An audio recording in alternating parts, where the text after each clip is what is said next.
Would it be fair, finally, to say that both men and women are capable of piloting a jet or a helicopter to combat people and to cause death as a consequence? A lot of wonderful female pilots. Yes or no? Will you agree that women should be able to perform in all combat roles, assuming they meet the standards? The warfighter that you have written about in your books and talked about on various podcasts is but a very, very small piece of the overall lethality picture. In fact, we estimate only about 10% of our military personnel are directly involved in the kind of combat that you're referring to. Secondly, you have said, I am straight up just saying we should not have women in combat roles. It hasn't made us more effective, and it hasn't made us more lethal. Thank you, Mr. Chairman. Mr. Secretary, I've been looking forward very much to our time together. My name is Chrissy Houlahan. In addition to representing a part of Pennsylvania, the 6th District, I also am a veteran. I come from a family of veterans and service members, and it's very deeply personal to me, this conversation that we're having, as I know it is to you as well. Over the last several days, I've had the opportunity to watch a bit of the hearings that you have testified at this week, and I can see and know that you have quite a bit to say. But since I only have 5 minutes, I'm going to try and focus my time on a concept that you talk about very frequently, and that is lethality. By definition, lethality simply means being capable of causing death. Secretary Hegseth, I have a couple of clarifying questions that I'd like very much to get through. So in the interest of time and efficiency, I would ask just simply for a yes or no from you for the answers to these questions in advance, and I thank you. So given that definition of lethality, would it be fair to say that both men and women are, generally speaking, capable of causing death?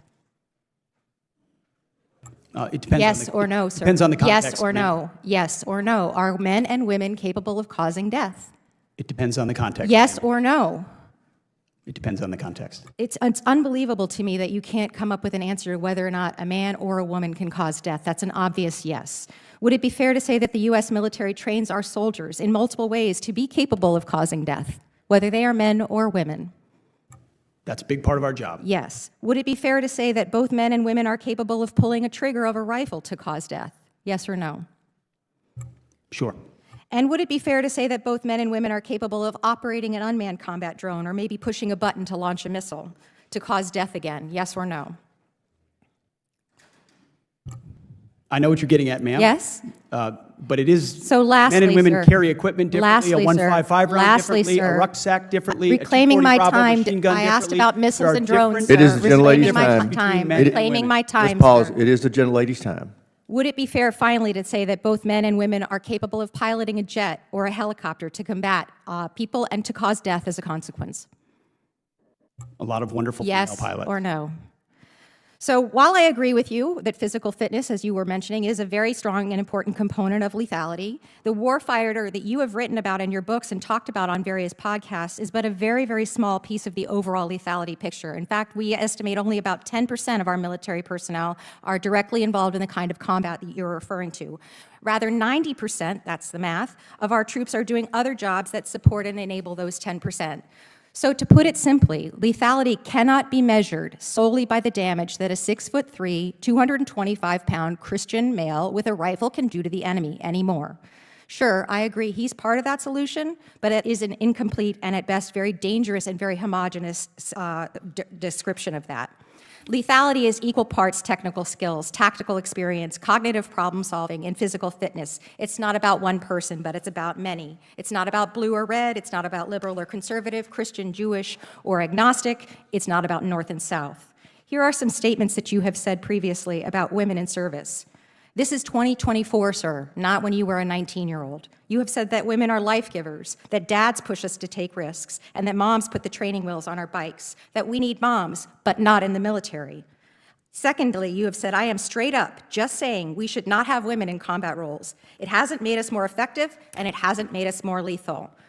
With what's left of my time, sir, I will say to you that women have served our country for 200+ years in our militaries and in service and protection of our nation.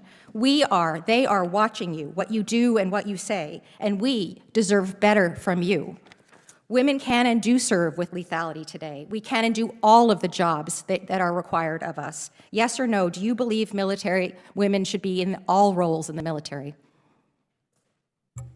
Women have joined yes our or military no, sir. in record numbers Should under this women administration. be in all roles in the military? Standards should be high and equal for Yes all or positions. no, sir, we agree. Should they Standards- be in all roles in the So military? my job is that yes 10% or no? stays as sharp as Reclaiming my possible. time. Standards should be high and equal. Reclaiming my time. Will you agree that women should be able to perform in all combat roles, assuming they meet the standards? Gentlelady's time's expired. What you just watched in this exchange matters because it isn't just an argument about words. It's a fight over what modern military readiness actually looks like, who we trust to defend the country, and whether leadership will anchor policy in evidence or nostalgia. When Rep. Chrissy Houlahan defines lethality simply as the capacity to cause death, she forces the conversation onto the battlefield reality most Americans never see. Lethality is a system, not a single body type. Modern combat is driven as much by sensors, software, logistics, intelligence, cyber operations, and precision-guided weapons as it is by close-quarters infantry actions. Those mission sets are overwhelmingly technical and cognitive. Pilots, drone operators, cyber warriors, intelligence analysts, logisticians, medics, roles where the ability to deliver lethal effect depends on training, skill, and mental toughness as much as raw physical size.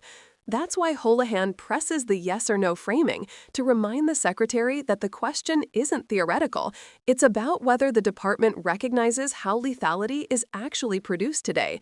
Hegseth's repeated caveat of "it depends" and his return to the archetype of the 6'3", 225-pound warrior reveal the core problem.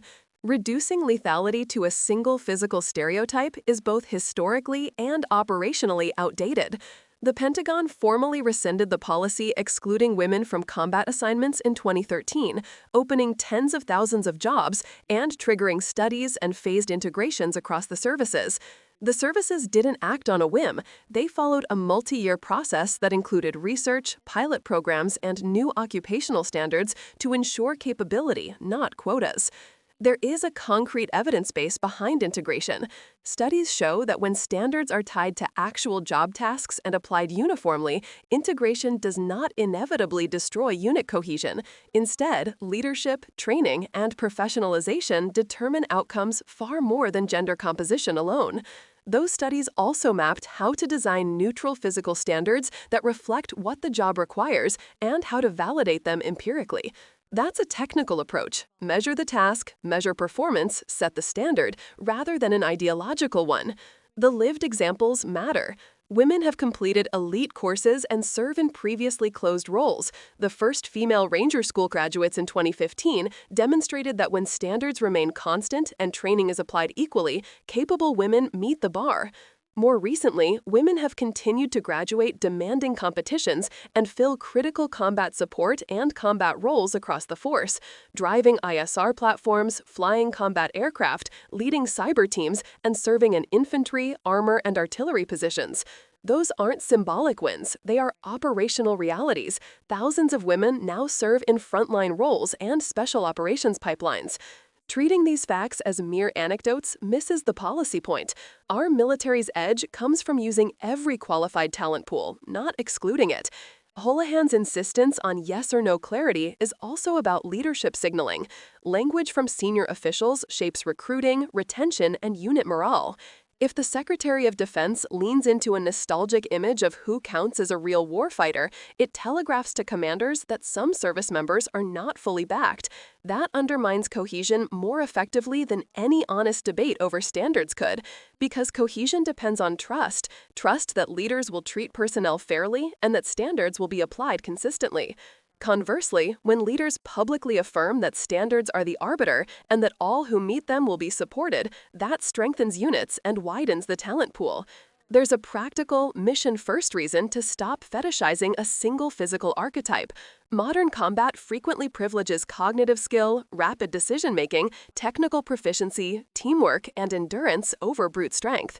Controlling an armed drone that can strike with precision halfway around the world, defending networks against state actors in cyberspace, or coordinating joint fires requires specialized training and mental acuity. When we insist the ideal warfighter looks like a stereotype, we risk overlooking people whose contributions determine outcomes long before boots hit the ground. That's not feminism, it's strategic pragmatism. Finally, Houlahan's point about standards being high and equal is crucial. The evidence-based path forward is not to lower standards, but to make them task-relevant, validated, and uniformly enforced. Define the job, measure the essential tasks, set the standard required to succeed, and then train leaders and units to meet those standards together. That approach protects mission effectiveness while ensuring fairness.